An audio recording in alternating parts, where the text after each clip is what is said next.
చెప్పరా నాగేంద్ర, బాగున్నావా? ఏంటి అలానా? నీకేంట్రా నువ్వే వెళ్ళావు, కనీసం ఫోన్ కూడా లేదు. ఏంటి? అవునవును, సిటీలో కూర్చొని ఎన్ని కౌన్సిల్ చెప్తున్నా. డాక్టర్లు గుర్తుంది కదా? గుర్తుందన్న. ఏం చేయాలో తెలుసు కదా? తెలుసన్నా. అంతా మామూలే. పదండి. ఇంకేంటి?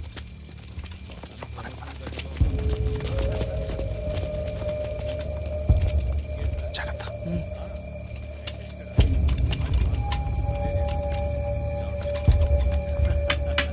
పిల్లలా పెద్దమ్మాయి మా అత్తగారి ఇంట్లో ఉండి చదువుకుంటుంది కదా. ఈ సంవత్సరం ఎంసెట్లో ర్యాంక్ వస్తే లేకపోతే డిగ్రీ. రండి.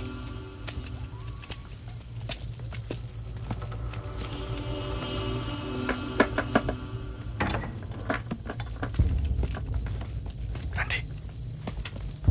పదండి.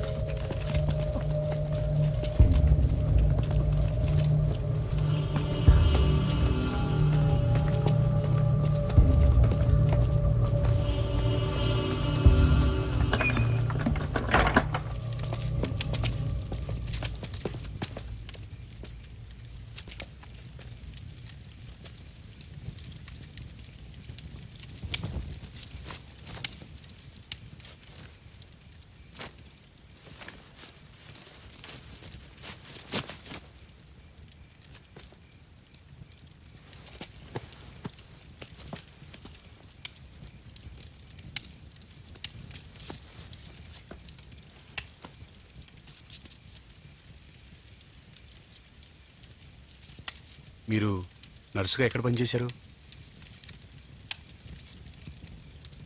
వెనక దుబాయ్లో 6 ఏళ్ళు నర్సుగా పనిచేసింది. మరి ఇలా ఎలా వచ్చారు? నీకు అవసరమా? హా? అక్క కోపం వస్తే రాములమ్మే. ఓసే రాములమ్మ సినిమా చూసావా? చూశాను, ఎప్పుడో చిన్నప్పుడు. చిన్నప్పుడంటే అప్పుడు నీ వయసు ఎంత ఉంటుంది? ఓ 13 ఏళ్ళు ఉంటాయి. అంటే నాకు 8.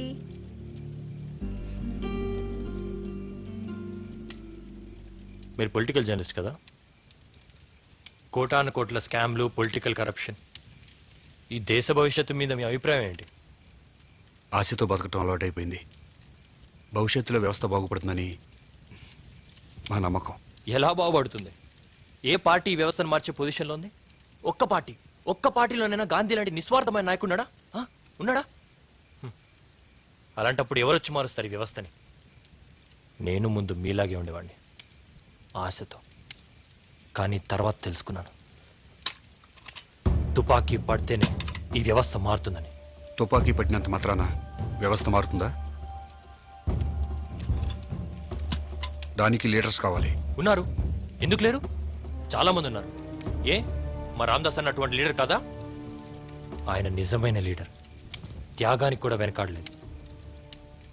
గూగి కూడా అలాంటివాడే. ఈ ఉద్యమానికి కాబోయే నాయకుడు, అ ట్రూ రెవల్యూషనరీ. ఏ నీ జర్నలిస్ట్ బుద్ధి ఒప్పుకోనీట్లేదా? నాయకుడు సిద్ధాంతం కోసమే కాదు, నమ్మిన వాళ్ళ కోసం ప్రాణత్యాగం చేయడానికి కూడా సిద్ధపడాలి. అచ్చా, పొద్దున మర్సీ కిల్లింగ్ చేయాలనుకుంది దళం కోసం, తన కోసం కాదు. అతనికి త్యాగం తెలుసు, ప్రాణం విలువ తెలుసు. ప్రాణం విలువ నిజంగా తెలుసంటారా? తెలుసు, బాగా తెలుసు.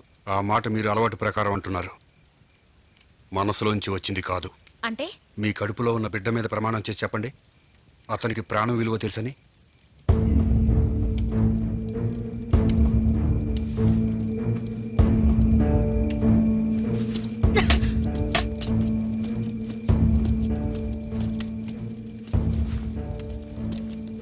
అక్క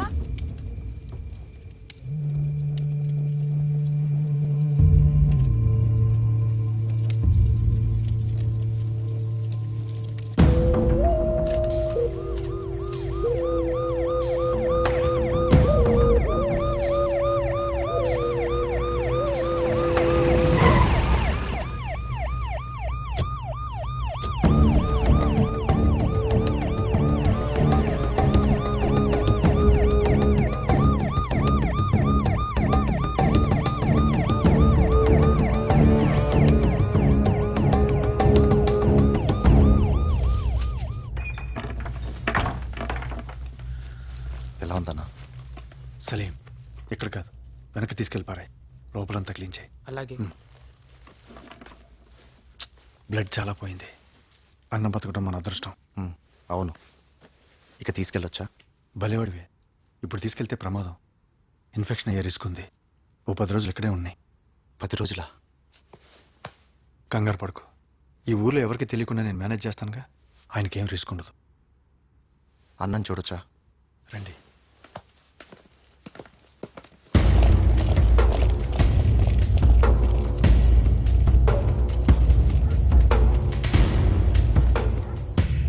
ఇక బయలుదేరుతాం. నీతో ఓ విషయం మాట్లాడాలి గోగి. చెప్పన్నా. సలీం బేటా, చాయ్ బనావ్. నువ్వంటే నాకెంత అభిమానం నీకు తెలుసు కదా. తెలుసన్నా. కూర్చో. ఈ కిల్లింగ్, కిడ్నాప్ ఇన్సిడెంట్లు మిగతా దళాల్లో చాలా అలజడి సృష్టించాయి. నీతో ఒకసారి మాట్లాడాలట. దేనికి? జర్నలిస్ట్ కిడ్నాప్ వాళ్ళని టెన్షన్ పెడుతుంది. దాని గురించి. ఇప్పుడు ఏంటంట? వదిలేలా? నీ నా మీద జులుం చేసి నేను ఒప్పుకోను.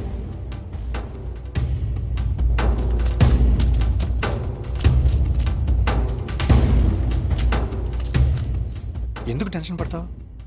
వాళ్ళు ఒకసారి కలిసి మాట్లాడదాం అనుకుంటున్నారు అంతే. నా మాట విని కలు.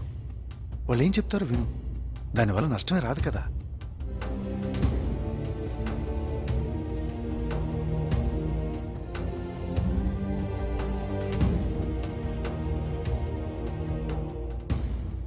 సరే, ఏర్పాటు చేయండి. రేపు సాయంత్రంలోపు అరేంజ్ చేస్తాను.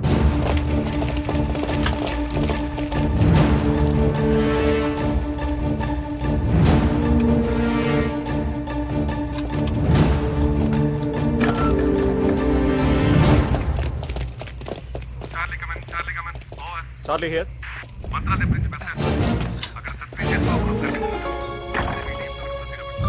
Okay okay sir, come on go.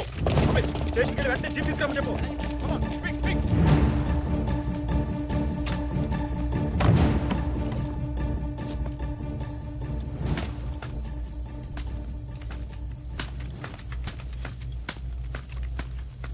అన్నా, బిడ్డ, అన్నా,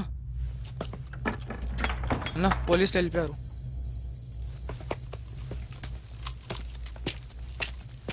రండి. పదరయ్యా, పద.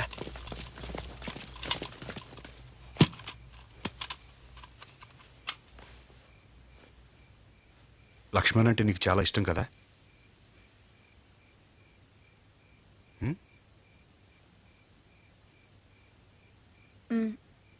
చెప్పావా? చెప్పేం చేయాలి? ఈ 3 రోజులు చూసావుగా. ఎప్పుడు పోతామో మాకే తెలీదు. కొత్తగా ఈ బంధాలు తగిలించుకుని మరిన్ని బాధలు చుట్టుకోలేం. ఇక జీవితం అంతా ఉద్యమానికేనా? ఇంకేముంది? ప్రశాంతత అనేది ఒకటి ఉంది. అది విప్లవం నుంచి రావాల్సిందే. నీకు అన్యాయం జరిగింది. పగ ఉండటం సహజం. కానీ ఆ పగ నీ కళ్ళు కప్పేస్తుంది. ఇంకొక అందమైన ప్రపంచాన్ని చూడకుండా అడ్డుపడుతుంది. నీ మనసులో ఉన్న ప్రేమని లక్ష్మణ్కి తెలియచేయి. చేసి పెళ్లి చేసుకుని ఇక్కడ కాపురం పెట్టమంటావా? వదిలి వెళ్ళమంటున్నాను. నువ్వు ఈ సిద్ధాంతాన్ని నమ్మి రాలేదు. ప్రేమ వల్ల జీవితం విఫలమే వచ్చావు. పగ తీర్చుకుందామని వచ్చావు. కానీ ఇప్పుడు ఎవరి మీద పగ తీర్చుకుంటున్నావు చెప్పు? చనిపోయిన మీ వాళ్ళని తిరిగి తీసుకురాగలవా?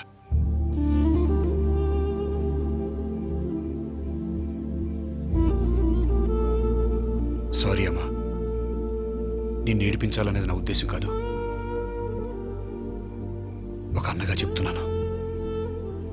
ఈ రక్తపాతాన్ని వదిలి వెళ్ళిపో. దూరంగా వెళ్ళిపో. ఇంకా అవకాశం ఉంది. కొత్త జీవితం మొదలుపెట్టు.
ముందు నా కడుపులో పెరుగుతున్న బిడ్డ మాటేంటో చెప్పు. వద్దనన్నా. అయితే ఇది వద్దు. 4 ఏళ్ల నుంచి నీతో తిరుగుతున్నా, నరకం చూపించినావు. ఎన్నిసార్లు చెప్పాలి? అర్థం కదా? అది కుదరదు. అర్థం కదా? నువ్వు మనిషి కాదు. ఆ జర్నలిస్ట్ చెప్పింది నిజం. ఏయ్, రా. చెప్పదు విను. రా. నేను రాను. ముందు నా కడుపులో పెరుగుతున్న పొద్దున్నే బిస్తర్ మీదనే షురు అయినట్టుంది లోలి. చెప్పదు విను. मुझे कुछ नहीं सुना है। चल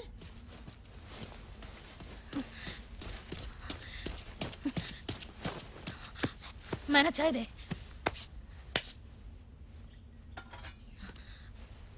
इसकी तो छी छी సస్తే బాగుండు. మన బతుకులింటే కొట్టుకొని చావాల్సిందే.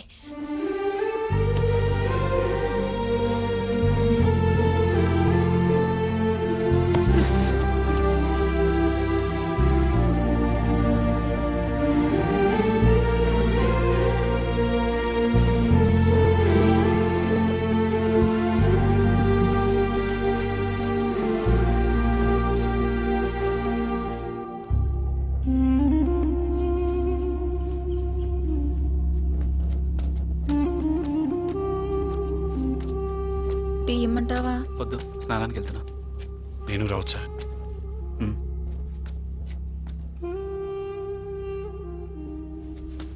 ఎందుకే పరేషాని?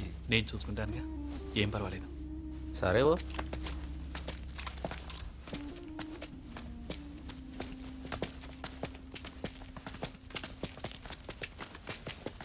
స్నానానికి వెళ్ళొస్తా ఉన్నా. అంజీ, అన్నా ఏందన్నా? నువ్వు కూడా వెళ్ళు. ఏమన్నా తేడా వస్తే కాల్చిపారు. మంచిదా.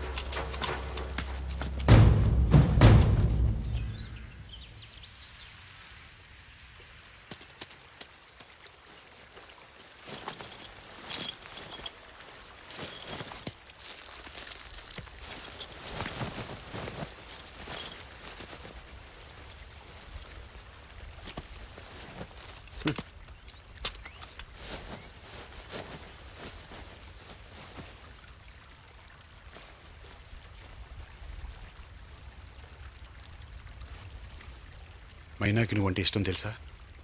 తెలుసు. మీ ఇద్దరు పెళ్లి చేసుకుని ఈ ఉద్యమం వదిలి వెళ్ళిపోతే బాగుంటుందని రాత్రి ఆమెకు సలహా ఇచ్చాను. చంపడం నీ ప్రవృత్తి కాదు, అది ఇప్పుడు నీకు బాగా తెలుస్తుంది. అలవాటైపోతుంది అనుకోవద్దు. నేను మానసిక వికలాంగుణ్ణి చేయగలదు. ఆ తర్వాత నీకు ఓ అంతకుడికి పెద్ద తేడా ఉండదు. వాళ్ళలాగా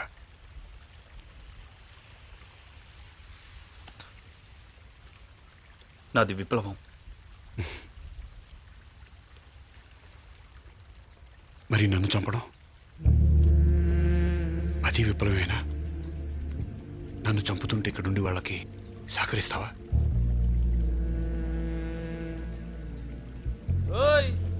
మస్తు మాట్లాడి వాన్రీ. వదిలే. నువ్వు పిలిస్తే కొత్త జీవితంలోకి అడుగు పెట్టడానికి మైనా సిద్ధంగా ఉంది. ఆలోచించొద్దు, నిర్ణయం తీసుకో.